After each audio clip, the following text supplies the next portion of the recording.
Mayong hapon sa tanan.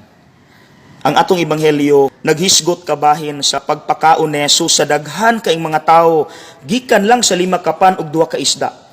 But let us not focus on the miracle. Let us rather focus on the attitude nga gipakita sa mga apostoles. Miaksyon sila reklamo sa posibleng kalisod nga ilang masinati ug matrabaho.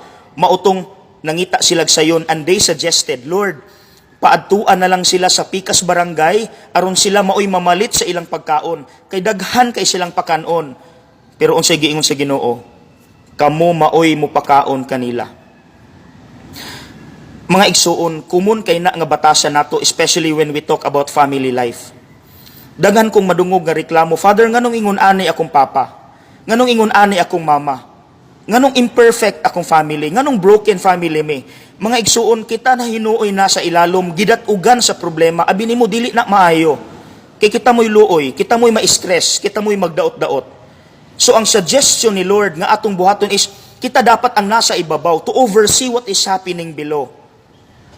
So ang the best nga buhaton nato is number 1, pray for your family. Bisan imperfect, bisan broken. And number 2, kita mo'y dapat musabot sa mga membro sa pamilya. And number 3, especially for young people, married couples and parents, instead nga magreklamo ta sa nahitabo na nga kangit-ngit sa balay, why not say, Lord, when the time comes nga ako na po'y mahimong parent, husband or wife, I will do my best nga dili na ako bungkagon ang akong pamilya, dili na ako awaton ang nahitabo nga kangit-ngit sa akong sa pamilya.